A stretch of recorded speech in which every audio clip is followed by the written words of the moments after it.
Nos encontramos aquí de vuelta para presentar esta vez el ciclo lectivo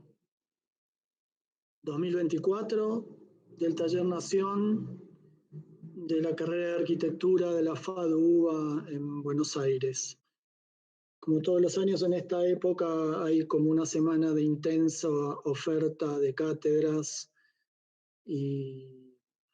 por lo tanto queríamos un poco racionalizar y hacer una breve puesta en escena de los objetivos y algunas cuestiones específicas de las cursadas de este año del taller, pero aquellos que estén interesados en las distintas cátedras, por ahí está bueno que sepan que hay como mucha más información,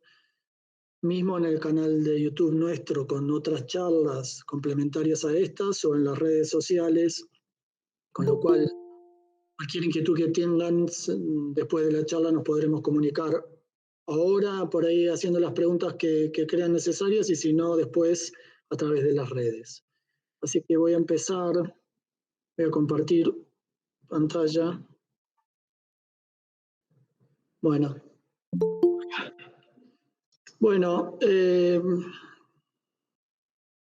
todos los años tratamos de darle un marco conceptual a la cursada,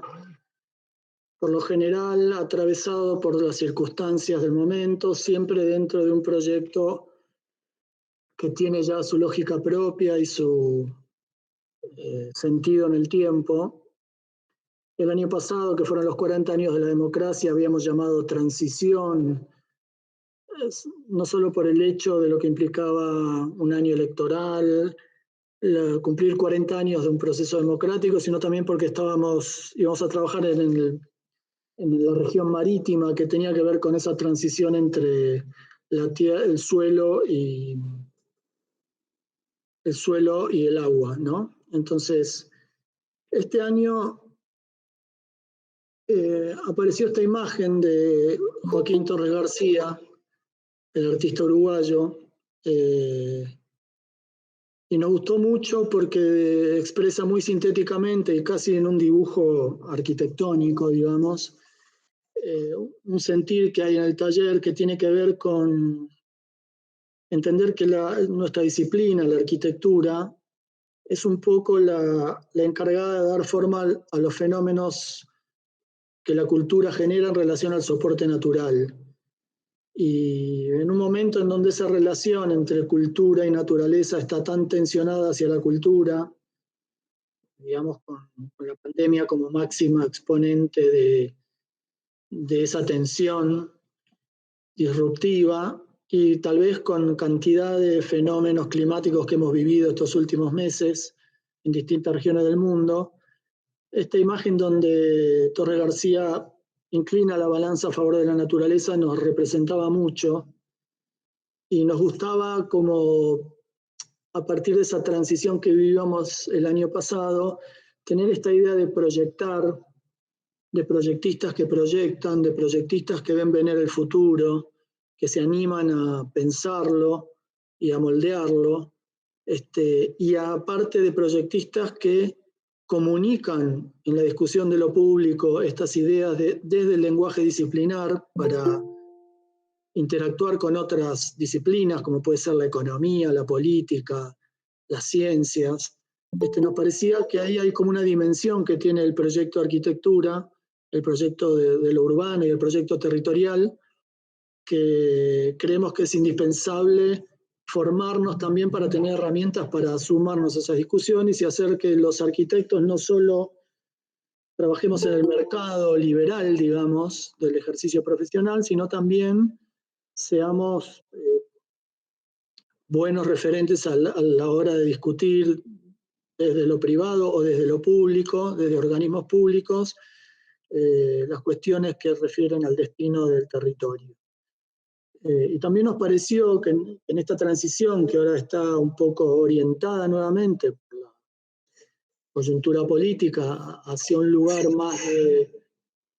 retirada del Estado de ciertas decisiones liberadas al campo de lo privado,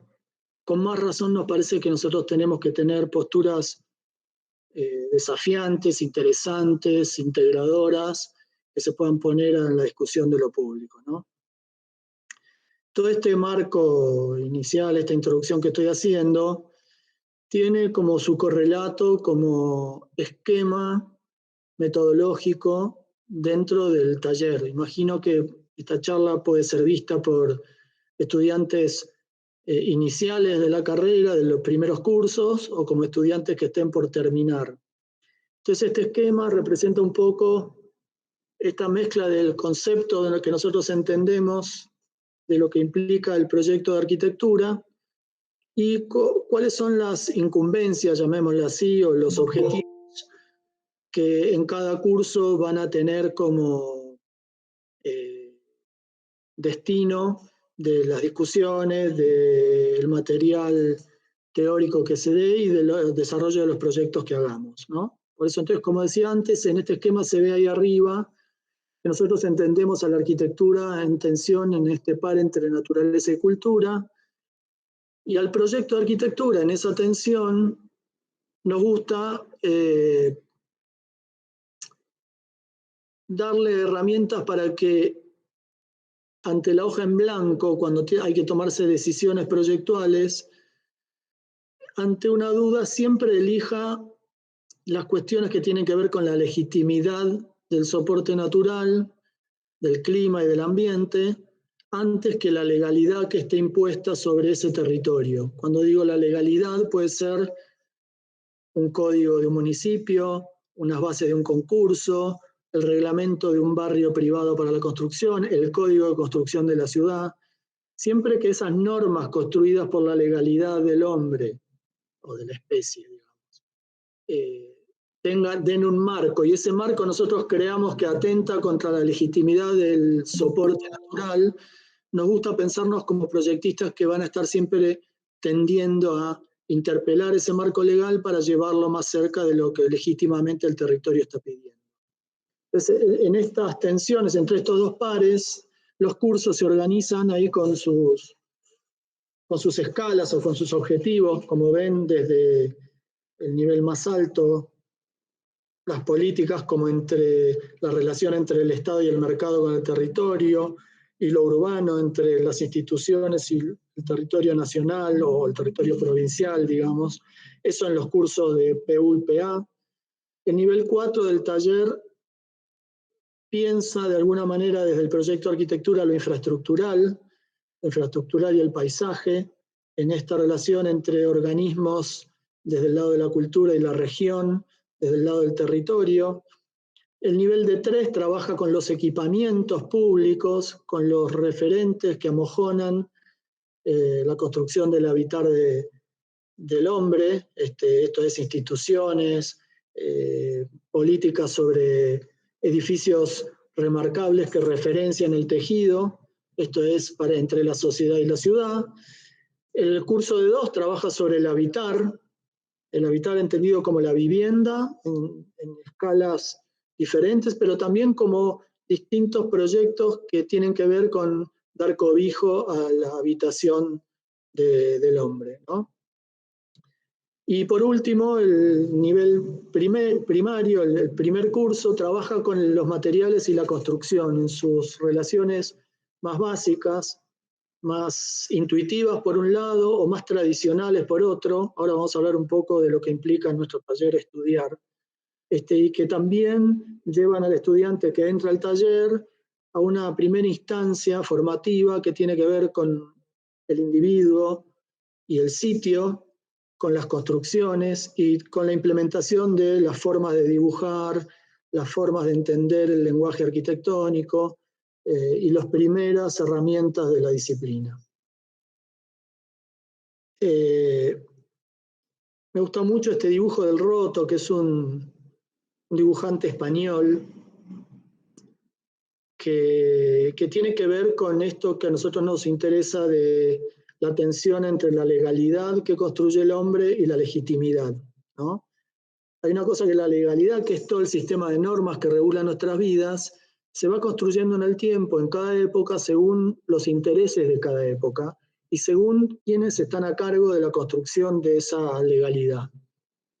Y está claro que en nuestra época esa legalidad, en muchos casos, de hecho se está discutiendo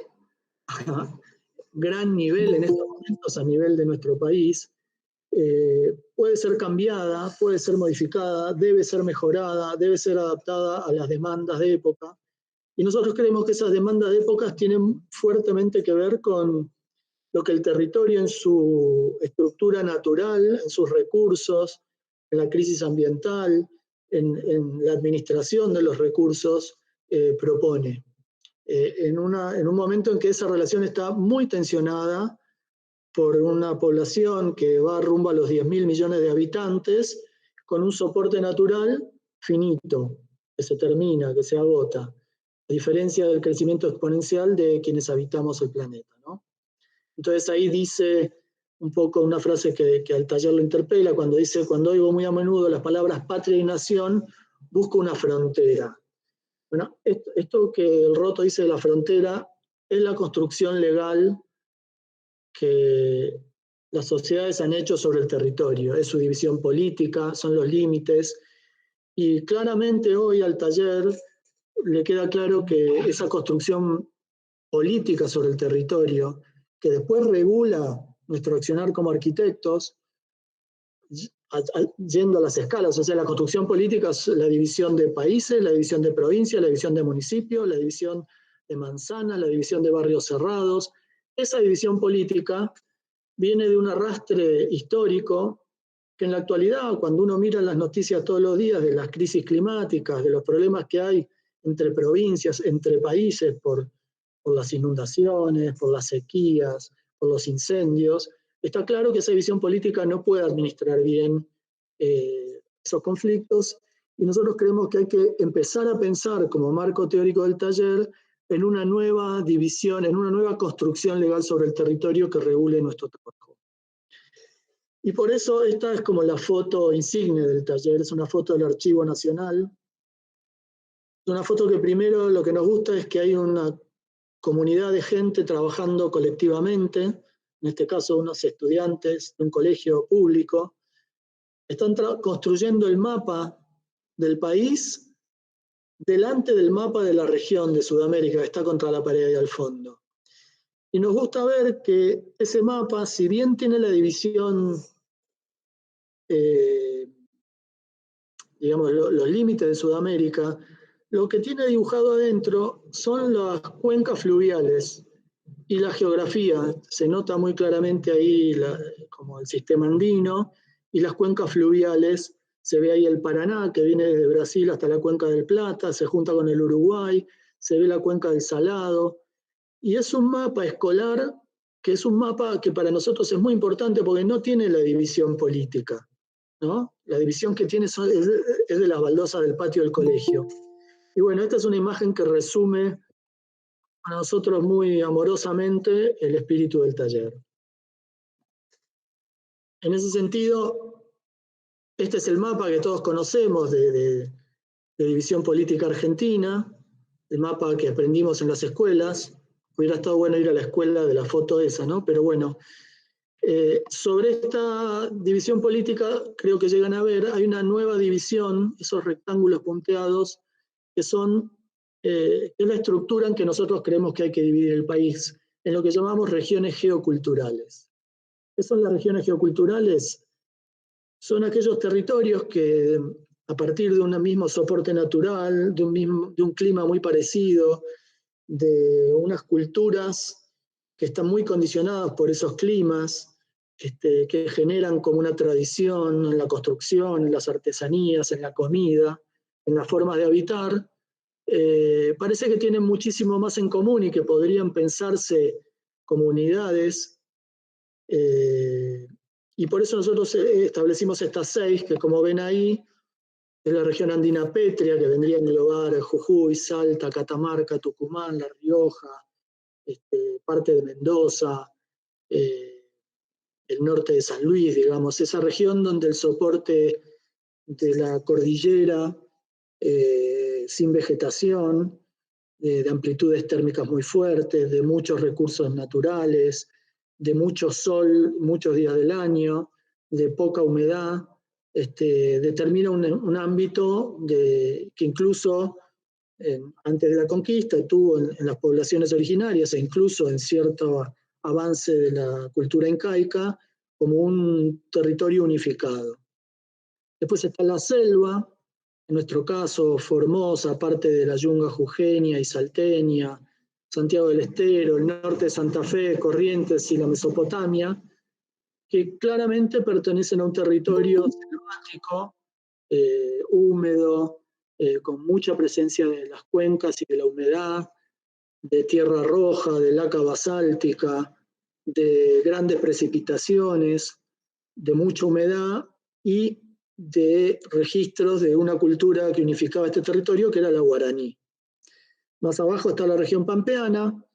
es la llanura fértil, que es una de las pampas globales, que en nuestro caso, gracias a su fertilidad, está destinada como una gran producción agrícola ganadera. Están allí los puertos de extracción de recursos de materias primas para el comercio mundial. Bueno, es una región que tiene un clima bastante benigno, en donde nos encontramos nosotros con nuestra facultad. Y después quedan 3 regiones más, la andino-lacustre, que es la otra mitad del sistema andino, la que tiene más humedad, la que tiene lagos, la que tiene frío, la que tiene nieve,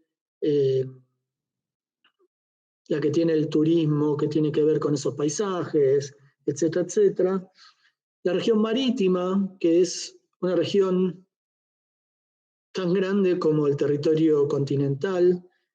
tan llena de recursos como el territorio continental, pero inexplorada prácticamente, y que también tiene el borde costero como el gran lugar de esa transición que mencionaba antes. Y por último la estepa, que es básicamente la tierra patagónica, esa tierra árida, ventosa, seca, y con enormes recursos naturales en su subsuelo y en su aire, en sus cuencas eólicas, y que es precisamente la región donde el taller va a viajar este año. En este mapa esas regiones están coloreadas y se puede ver desde el nacimiento del taller en 2019 cómo fuimos eligiendo cada año una de estas regiones. 2019 Andino-Petrio, que fuimos a Tilcara. 2020 nos agarró la pandemia con un pie en el estribo para ir a Ushuaia, con lo cual ese año hicimos la nación digital.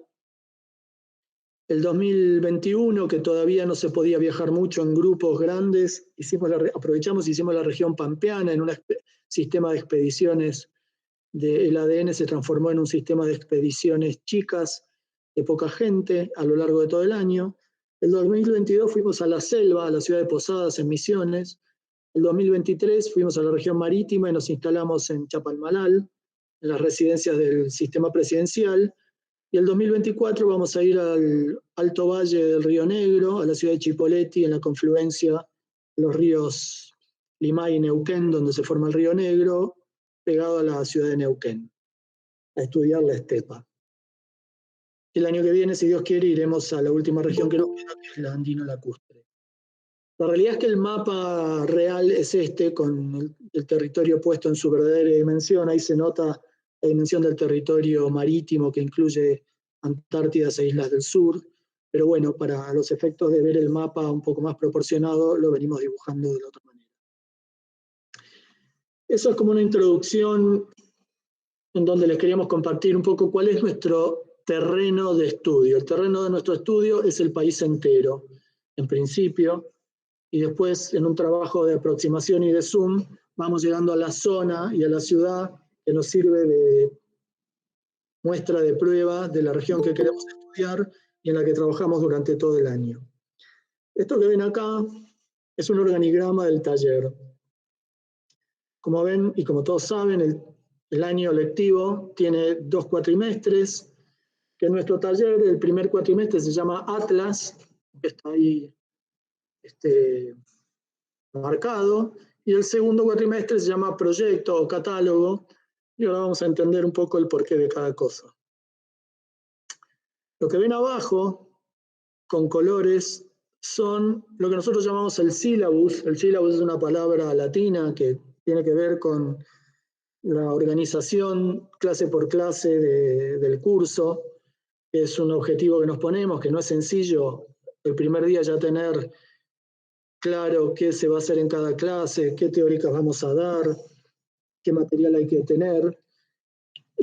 Pero es muy valioso el esfuerzo porque después eso hace que las clases estén muy organizadas, tanto para los docentes como para los estudiantes, y todos sabemos un poco dónde vamos y cómo vamos llevando la cursada. Cada cuatrimestre tiene unas 32 clases, por eso siempre decimos que nos gustaría que los que están decidiendo, los estudiantes que están decidiendo las cátedras, indaguen un poco en las webs de los talleres, en las redes de los talleres. A nosotros nos gusta que vean nuestra web. En nuestra web están los docentes de los distintos niveles, en algún lugar de la web, entre tantas cosas. Pueden cliquear sobre cada uno de ellos y pueden ir a ver sus links a sus redes personales o a sus estudios para saber con quién van a compartir 64 noches, ¿no? A mí me gusta decir siempre que cuando uno va a salir con una chica o con un chico, lo primero que hace es stalkear sus redes sociales para ver cómo es, qué piensa, qué hace, y que por ahí acá, que ustedes van a estar forzadamente 64 noches con alguien, por ahí no lo hacen, y me parece que es una buena gimnasia hacer ese trabajo para saber con quiénes van a compartir tantas noches de este año. Las primeras 32 clases del año, que son el primer cuatrimestre, a su vez, nosotros las estructuramos en estas 4 partes que ven aquí. Hay una primera parte, el primer mes de clase, que tiene que ver con una aproximación colectiva del taller a la nación entera, a entender cómo se construyó la nación, cómo se decidieron las distintas obras infraestructurales, detrás de qué políticas, y que generaron las obras que muchas veces estudiamos aisladamente como edificios. Y nos gusta en el taller ir un poco a la precuela de los edificios que tanto nos gusta ver y empezar a entender cómo es que estos edificios surgen, cómo es que se decide hacerlos, cómo se financian, por qué se eligen los lugares que se eligen, porque eso nos permitirá en el futuro como profesionales saber ver dónde van a estar los trabajos o saber ver cómo decidir, por ejemplo, de un organismo público por qué tal o cual obra debería hacerse en tal o cual lugar y por qué hay que invertir tal o cual cantidad de dinero detrás de esas obras. Lo mismo en el campo de lo privado. Entonces, el taller le destina mucho tiempo a leer, a escribir y a estudiar arquitectura. Pero estudiar proyectualmente, o sea, estudiar proyectualmente para nosotros es proyectar. Entonces, este primer mes que sirve para conocernos, ahí tenemos algunas herramientas desde la primera clase para generar un conocimiento colectivo entre todos, estudiantes y docentes, y también para hacer un trabajo colectivo que nos va a introducir un poco en los lugares donde vamos a trabajar. Al final de este primer mes, o sea, la última semana de abril, se genera el viaje de estudio, que es un dispositivo académico que nosotros llamamos el ADN. El ADN, como lo dice literalmente su nombre, busca profundizar en las raíces de los sitios que vamos a visitar para entender por qué y de dónde salen las arquitecturas que salen,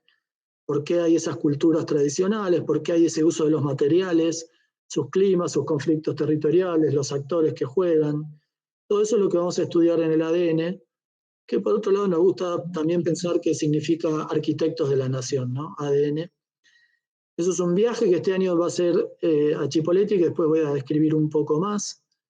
Y ese viaje lo que genera es la materia prima para decidir colectivamente, desde los estudiantes,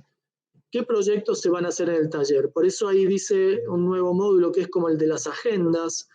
de las problemáticas que detectemos y de las cosas que nos interesaron de los viajes y de los lugares. Cada uno va a ir como generando un primer informe que puede ser el primer guión o la primer memoria descriptiva de un posible proyecto.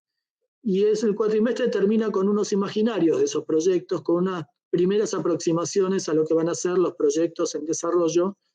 que se desarrollan en el segundo cuatrimestre. Pero bueno, este primer cuatrimestre tiene como registro esto que nos gusta ver de los viajes, Acá ven el primer viaje a la región andina pétrea, el color de la pampa con el color de sus ríos de barro y de suelo, y los puentes de la inundación. El año de la pandemia, que el paisaje que vimos fue este, y los años de selva, con ese verde tan profundo, tan increíble, en las misiones jesuíticas, y el año marítimo, con el turquesa del mar, con los muelles, con la piedra o el acantilado o la arena de borde, como muy valioso ver cómo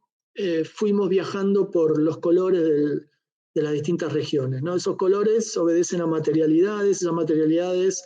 responden a arquitecturas pertinentes, y bueno, de alguna manera, este año, el ADN y el atlas que vamos a ir a construir tendrá que ver con esta doble posibilidad. El color de la estepa, de la tierra, de la nada misma, de la Patagonia,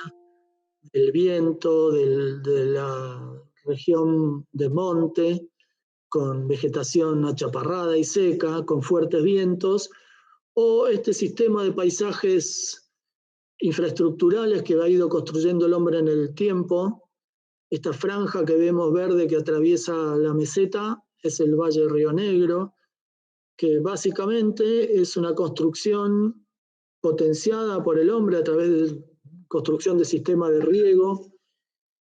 de canales artificiales, que lo que hizo fue como ensanchó el área cultivable de la región y generó un paisaje que nos gusta llamar como neonatural, ¿no? Es un paisaje que no existía si no hubiera sido por la acción del hombre, y que es un ejemplo que permite pensar las nuevas formas de habitar de la estepa, que siempre las nuevas formas tienen que ver con las viejas formas, ¿no? Con los viejos aprendizajes, con las viejas inteligencias adaptadas a la época y las tremendas ventajas que nos da hoy la tecnología. Entonces el ADN un poco, hoy poníamos en las redes estas placas con estos conceptos, ¿no? Que tienen que ver desde la investigación. El ADN tiene que ver con investigar, pero en este caso, en esta foto, la investigación está ligada a esos puntos que ven, esa trama que ven sobre el territorio, son perforaciones petroleras, que da un tipo de tejido con una medida, con una dimensión que tiene que ver con la extracción del recurso. Investigar permite habilitar esa placa que dice habilitar, que muestra los primeros puentes que se construyeron en el valle para sortear los ríos. Tiene que ver con una tarea del hombre que incorpora las infraestructuras como habilitadores de territorio, un puente, una ruta, una antena, que son construcciones que hasta hace un tiempo pertenecían al campo de la ingeniería, pero dada como la integración absoluta del territorio y todo integrado con todo a través de las redes, las ingenierías, los tejidos urbanos y los paisajes se van como mestizando, y por eso nosotros creemos que la arquitectura debe tomar incumbencia sobre esa dimensión, y las ingenierías no debieran quedar solo como el resultante de una ecuación que es la que más rinde, que claramente es indispensable, sino como nuevas formas de paisaje, ¿no? Cada vez más la idea de que el hombre es un elemento más de la naturaleza y su obra se integra a la naturaleza como un actor más de la naturaleza, propone que todo lo que hagamos se empiece a pensar como parte de la naturaleza, ¿no? Luego de investigar y de habilitar viene el momento de producir, porque el producir, el trabajo, el hecho de que un territorio tenga sentido, también es un paso necesario para habitarlo, ¿no? No tiene sentido habilitar territorios que no construyen identidad local, que no permiten estar en ese sitio y permanecer y encontrar sentido de pertenencia en el día a día. Nuestro país en ese sentido tiene una cuenta muy pendiente. Buena parte de nuestro país está concentrado entre Buenos Aires, Rosario, Córdoba y Ciudad de Mendoza. Y la verdad que tenemos un país de los más extensos del mundo, con climas benignos en buena parte del territorio, y depende de nosotros ecualizarlo de alguna manera y evitar conurbaciones, evitar desigualdad en la forma de habitar los lugares más preparados para la vida, ¿no? Entonces, el desafío en la estepa tiene que ver con esto, las economías de la energía, las economías del petróleo, las economías de lo eólico y sus ingenierías y sus infraestructuras empiezan a pensar mucho más viable formas de habitar estos lugares, y nos parece que entonces el desafío de este año, primero en el ADN como viaje de estudio y después en el desarrollo de los proyectos, es un desafío fantástico, ¿no? Piensen que, por ejemplo, Elon Musk en los Estados Unidos se están gastando fortunas para pensar cómo habilitar el territorio marciano, y nosotros tenemos nuestro propio territorio marciano en la Patagonia, de alguna manera, virgen en mayoría, repleto de recursos, y nos parece interesante para nuestro propio país poner un poco de inteligencia allí. El ADN es un viaje de estudio que dura 5 días hábiles, una semana, que tiene una agenda muy, muy estructurada. Esta, por ejemplo, es la agenda del ADN que hicimos en Tilcara, lo ponemos como agenda mientras estamos armando la agenda del encuentro de este año en la Patagonia. La agenda básicamente consiste en sistema de viajes, de reconocimiento de lugares. En Chipoleti y Neuquén tenemos en las cercanías yacimientos petrolíferos, tenemos la estepa pelada, tenemos el valle productivo de cítricos y frutas y de la industria de la madera, tenemos bodegas, tenemos los lagos de las represas de energía, o sea que hay y por supuesto las ciudades de Chipoleti y Neuquén, hay una cantidad de referencias que tienen que ver con las escalas de estudio del taller, desde lo urbano hasta las construcciones más básicas, que estos viajes, que aparte nos permiten conocer el país, tiene algo de valioso el viaje como viaje de conocimiento casi turístico, les diría, se complementa después con una agenda de charlas de actores de distintas disciplinas que tienen que ver con la producción y los problemas locales, y con una agenda también de charlas de arquitectura, de intercambio de arquitectura con la gente de Neuquén y de Chipoleti en este caso, y con las arquitecturas de los estudios jóvenes que viajan con nosotros, más todo lo que tiene que ver con lo que genera un viaje de conocerse entre nosotros, de intercambiar, de lo diverso de una comunidad como la nuestra, que los viajes ayudan mucho a integrar y a integrar con la gente del lugar que nos recibe, y que nos parece muy bueno hacerlo al principio de año, cosa de que después en la cursada ya hay como una aproximación entre todos que hace mucho mejor el clima de los cursos. Acá les muestro rápido la agenda, por ejemplo, de lo que fue el año pasado, el viaje el ADN marítimo, que tiene como estos títulos, si quieren, que estaban en las redes de Instagram, estaban bajados, que tiene que ver ya con el viaje como un tema, el soporte natural, o sea, la geología que hay debajo de nuestros pies, la historia del lugar. Habíamos hecho un viaje por el sistema costero en su lógica natural, al otro día hicimos un viaje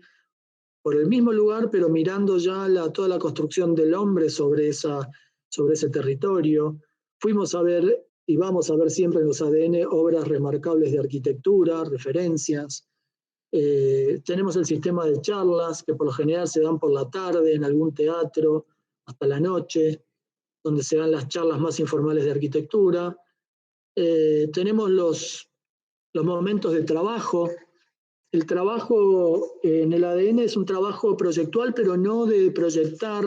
sino de registrar, de conversar, de sacar fotos, de tomar apuntes, de entrevistar gente, de hacer pequeños dibujos, de hacer 2 informes en una hoja 4, que son como la base de lo que les hablaba antes de los guiones de los próximos proyectos. Al finalizar siempre el encuentro, el último día, en el mismo formato que nosotros hacemos los informes, que son hojas A4, nos gusta llevar hojas en blanco a algún espacio público, poner nuestros informes y poner hojas en blanco para que la gente del lugar lea lo que hacemos y también escriban ellos en la vía pública, en algún lugar que haya tránsito de gente, permitir registrar también la opinión de la gente común que anda transitando por allí. Todo eso conforma un atlas, que después son los libros que nosotros publicamos, más allá de ser la base del trabajo del resto del año. Y como les decía antes, el encuentro también tiene esta otra dimensión, que no es tan disciplinar, pero que es tan importante para el taller, que tiene que ver con las personas, con conocernos, con lo que todos tenemos para aportar a lo colectivo, que nos potencia y nos hace mucho mejores, con los debates, con las discusiones tan necesarias, que a veces por no saber hacerlas nos perdemos esas oportunidades, y no estoy hablando en este caso del marco del taller. El año pasado estaba esta dimensión del oceánico, de golpe salir de la ciudad y encontrarnos con paisajes infinitos, como era el del mar, y como va a ser el de la estepa patagónica este año también, ¿no? Y bueno, en este caso el reconocimiento del territorio de investigación, que fue trabajar en el litoral entre la tierra y el agua. Bueno, de lo que surge del viaje, de los que les conté antes, que es ese armado de las agendas y los imaginarios, la segunda mitad del año tiene que ver con tomar todo ese trabajo que hicimos y sacar las conclusiones y establecer qué proyectos hay que hacer y en qué lugares. Y ese es un trabajo que surge de los estudiantes, con obviamente la colaboración del equipo docente, con la decisión colectiva de cuáles elegir, cómo elegirlos, por qué algunos se parecen, entonces los agrupamos. Y a partir de eso se desarrolla un cuatrimestre, si quieren, en forma un poco más convencional, en términos de que se desarrolla un proyecto, hay un lote, se determinan sus medidas, se establecen quiénes son los actores y se trabaja con bastante empatía hacia el sitio y con bastante pertenencia al proyecto porque uno lo va construyendo desde su origen. Al igual que en el primer cuatrimestre, la cursada tiene invitados al taller,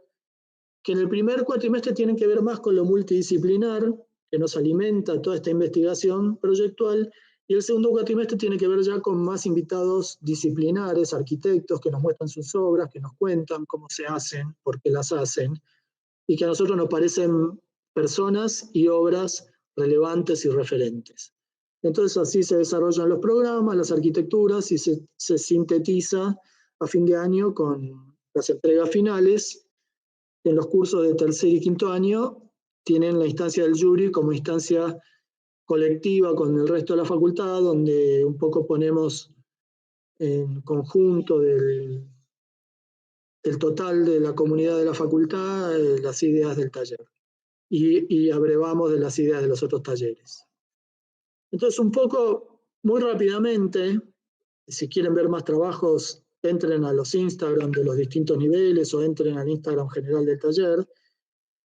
Los atlas tienen que ver con esto, con registros fotográficos, con registros de internet, con videos, con series de tipologías. Esto es un trabajo del primer nivel, donde abordamos el estudio de las construcciones más básicas, del interés por los materiales que se usan en cada región, la trazabilidad de esos materiales y aprender a dibujarlos, ¿no? Ese silo que está dibujado ahí es un silo dibujado a mano por un estudiante, porque el curso de primer año, sobre todo, tiene la obligación de enseñar las herramientas del dibujo, que no solo son para dibujar bien, sino para pensar a través del dibujo el proyecto de arquitectura. Bueno, eso hay un montón de cuestiones instrumentales en el primer curso que están dadas, pero también es bueno que sepan los estudiantes del primer curso que nos gusta integrarlos a la discusión general del taller. Estos ejercicios que mostré antes y el viaje del ADN, todo el tiempo los estudiantes más jóvenes van a trabajar en grupos cruzados con los estudiantes de los 5 niveles. Además del atlas, y en esto que tenía que ver con el dibujo y la forma de representación, en el taller tenemos una vocación muy fuerte por construir un lenguaje que responde a nuestras inquietudes, que responde a esas inquietudes. Ya no la arquitectura como un 2D ni siquiera como un 3D, sino que incluya el tiempo y la información en dibujos que se empiezan a complejizar. O sea, las 3 dimensiones para la arquitectura son básicas, el espacio es nuestro objeto de reflexión, el espacio construido, y entonces nos gusta entender al país como un espacio y no como un mapa plano en 2D. Y a ese espacio nos gusta cargarle información, cargarle infografías que complejicen los dibujos, pero que los vuelvan no casi como una foto, pero tendiendo a ser como unas películas, que un dibujo tenga múltiples lecturas, y eso va construyendo un lenguaje propio del taller, que no es solo el lenguaje hablado típico de la arquitectura, sino que es un lenguaje visual que nos gusta, que permita que alguien que no es específicamente arquitecto pueda ver un dibujo hecho por nosotros y pueda tener mucha información que le ayude a comprender ese espacio y ese espacio en el tiempo. Estos son dibujos de distintos índoles de ejercicios, ¿no? Acá hay otro dibujo en donde se ve un corte, que es un corte perspectivado, pero a su vez tiene la información de ese corte, de datos específicos, de variaciones climáticas, de componentes del suelo, de cantidades productivas. Ese corte de ese lugar del territorio referenciado al mapa total del país o al mapa de la región, y esa región entendida con distintos niveles de información complementaria que nos permite decidir mejor cómo es el proyecto que tenemos que hacer, ¿no? Bueno, eso que decía del atlas y de la forma de dibujar, claramente está vinculada a la construcción de los mapas que entendemos que vienen a desplazar a los viejos mapas de la división política, ¿no? Los mapas que nosotros estamos tratando de construir son mapas que incorporan la demanda territorial en función a su soporte natural, a su lógica climática, a su demanda en términos de interacción de los distintos sistemas de la naturaleza, que incluye a los animales, que incluye a los vegetales, que incluye tradiciones precolombinas, preconquista, que en ese caso sí trabajaban muy ligados a las lógicas territoriales y que después las lógicas occidentales europeas de la conquista, de alguna manera tapan, soslayan a través de las lógicas nuevas, infraestructurales, de las ingenierías y de la lógica extractiva de recursos, ¿no? Entonces, mestizamos ambas lógicas y tratamos de construir estos nuevos mapas a partir de los cuales establecemos nuestras reglas de juego, nuestras nuevas legalidades, nuestros programas y nuestros proyectos. Aquí se ven algunos de esos mapas. Este es un mapa que incorpora la plataforma submarina. Fíjense que la provincia de Buenos Aires en estos momentos, en un gran debate ambiental, se juega la extracción de petróleo de ultramar a tener su propia vaca muerta, ¿no? Así como Vaca Muerta está en Neuquén, la provincia de Buenos Aires se juega a poder extraer petróleo de ultramar para que su economía crezca, para que esto que en estos días se habla tanto, su déficit fiscal le permita tener más ingresos para poder sostener las políticas públicas y no tener que ajustar sobre las clases trabajadoras y medias. Por otro lado, el discurso presidencial del otro día habló de liberar y maximizar la economía de los recursos, con lo cual ahí va a haber que entender cuál es el límite entre esa extracción que permita generar más recursos y el ambiente, entendiendo también el ambiente con las personas que no tienen trabajo y que están bajo la línea de pobreza. O sea, nos gustaría pensar que sostener intocable el medio natural en un país con el 60% de pobreza requiere que desde la defensa del ambiente también aparezcan alternativas para entender cómo podemos equilibrar esa ecuación entre ambiente, pobreza, economía y extracción, ¿no? Nosotros como arquitectos estamos en medio de todas esas discusiones porque somos los que le damos forma a las distintas operaciones que se decidan hacer hacia un lado o hacia el otro. Entonces creo que tenemos que estar preparados para participar. Entonces este dibujo del país con el subsuelo nos permite entender que allí están los recursos, que allí está la pesca, que en la milla 200 hay miles de barcos extranjeros explotando esos recursos, que ni siquiera llegan a nuestra economía. Entonces, bueno, queremos entender el mapa completo para pensar mejor. Con toda esa información, después empiezan a aparecer los imaginarios. Cuando antes dijimos imaginarios, hablamos de esto, ¿no? Cómo una imagen como esta o como tantas otras, que encima hoy se pueden construir con 4 prompts en una inteligencia artificial, cómo estas imágenes ponen en juego las discusiones, cómo desde el lenguaje arquitectónico a la cual esta imagen pertenece, puede permitir zanjar una discusión o evitar un desastre o activar un proyecto, y cómo nosotros tenemos que usar nuestro lenguaje, así como los abogados usan el texto escrito en las leyes o los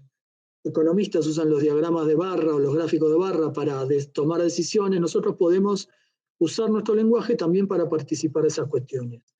Y esos son los imaginarios que nos permiten empezar a ver por dónde van a venir los proyectos. Hoy un imaginario puede llevar 10 minutos a hacerlo, pero un proyecto de arquitectura no lleva 10 minutos a hacerlo. Entonces tenemos que entender el valor de usar los imaginarios, no como proyecto, sino como disparador de proyecto. Digamos, nosotros no estamos en contra de usar las nuevas tecnologías a favor del aprendizaje y la producción de arquitectura. Pero sí nos queda claro que un proyecto no se resuelve en 5 minutos, que lo que sí se puede poner en 5 minutos a la vista es una intención a partir de la cual trabajar, ¿no? Los proyectos son estos, por ejemplo, estos son algunos registros de proyectos que llevaron 3 meses de desarrollo a partir de una idea, a partir de una investigación. En este caso son proyectos en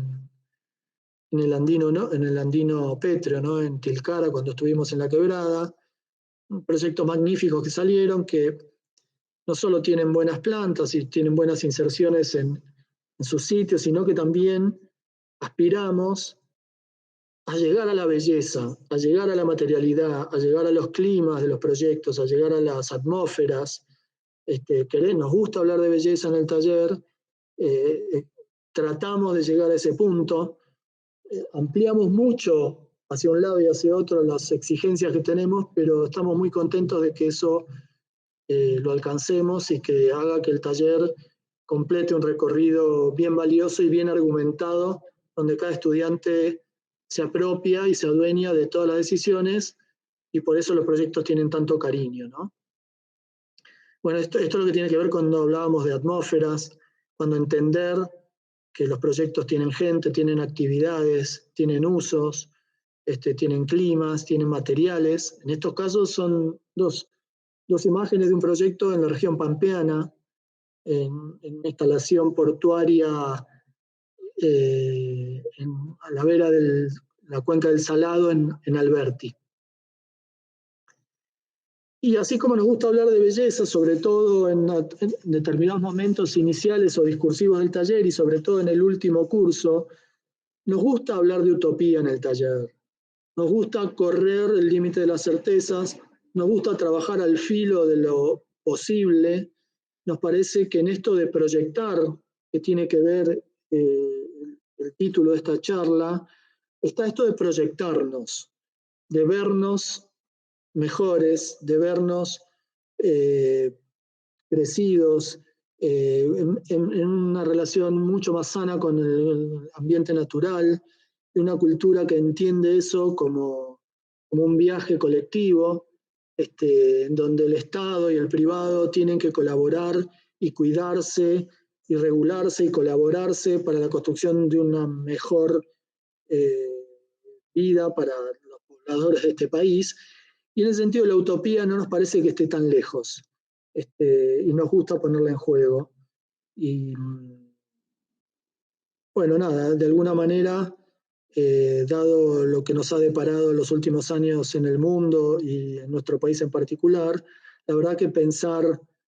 escenarios más bellos y que mejoren nuestra calidad de vida nos parece casi una obligación también. Finalmente, y para ir terminando, está bueno que entiendan que nuestro proyecto académico es un proyecto que tiene algunas ambiciones y que tiene algunos objetivos que exceden en algún punto necesariamente a esta idea de acompañarlos a ustedes y ponerles una nota para que ustedes pasen otro año y pasen otro año. Nuestro cuerpo docente, que le da vida a este proyecto, entiende que a la facultad hay que traerle cosas del territorio y hay que sacarla de Núñez también al territorio. Estamos subvencionados, bancados por los impuestos públicos, el magro presupuesto de la universidad, cada vez más magro, viene de la recaudación impositiva, y nos parece que lo que nosotros hacemos tiene que volver de alguna manera al territorio, y por eso nosotros en el taller hemos decidido salir a generar vínculos. Y el taller tiene, entonces, así como aparte de su puertas adentro, que tiene que ver con lo específico de la enseñanza y de formarlos para un título de ejercicio profesional, tiene a su vez sus vínculos con el hacer. Ahí cuando dice 1 a 1 nación, tiene que intentar que el ideario del taller llegue e impacte de alguna manera concretamente cada tanto en alguna oportunidad fuera de la facultad. Tiene que ver con el ADN, que es esto que nos va llevando al territorio. Tiene que ver con publicar las ideas, registrarlas y publicar en un compromiso que tenemos con nosotros mismos de construir un libro que se construye con 2 libros que hacemos por año, y eso nos va vinculando a instituciones, al CONICET, bueno, obviamente a la universidad, al Ministerio de Territorio y Hábitat, a las bienales de arquitectura, a la Federación Argentina de Entidades de Arquitectura, FADEA, al CAPA, que es el Colegio de Arquitectos, y al Colegio de Arquitectos de las distintas provincias. Nosotros creemos que esos vínculos son indispensables para llevar ideas y para traer recursos al taller. Entonces nos gustaba que entiendan este organigrama, porque bueno, aquí figuran 3 cosas: el 1 a 1 nación, el ADN, que ya lo expliqué, y las ediciones nación, que tienen que ver con estas cosas. Por ejemplo, muy rápidamente, y son las últimas 3 imágenes, esto es cuando salimos al territorio, con recursos que conseguimos por una beca del Fondo Nacional de las Artes. Viajaron 5 estudiantes y 2 docentes del taller a Misiones, después de que habíamos estado en Posadas, para colaborar en la ampliación de una escuela de la ENOCEP, que es un organismo de la economía popular. Fuimos a Puerto Libertad, convivimos 3 días allí con la gente de Puerto Libertad y de la ENOCEP, y sí, desarrollamos un proyecto para la ampliación de la escuela, que por un lado presentamos al Holcim, que es un premio global, y por otro lado entregamos al Ministerio de Desarrollo Social, que lo había cotizado, y a octubre del año pasado, antes de las elecciones, estaba en una cartera de proyectos que se iban a desarrollar, y estamos a la espera de ver si finalmente ese proyecto se termina construyendo. Por otro lado, en esto de Ediciones Nación, ahí hay 4 de los 6 libros que tenemos hechos hasta el momento. Hay 4 que ya están impresos y 2 que están por entrar en impresión. Hacemos un libro por atlas y un libro por catálogo, y la idea es que a fines del año que viene tengamos las 6 regiones editadas y compiladas en 12 libros, más el libro de la pandemia, son 13 libros, y haremos un 14 libro introductorio para salir del número 13, y con eso armar un libro que de alguna manera sea un libro que recree y repiense 80 años después, un libro que para el Taller Nación es un libro fundante, que es el libro Patria Justa, Libre y Soberana, que es un libro de 1945, de la posguerra en la Argentina, en el primer gobierno del peronismo, donde se establecieron buena parte de las políticas, estrategias y obras públicas que se desarrollaron los años siguientes en el país. A nosotros nos gustaba volver a pensar ese libro, pero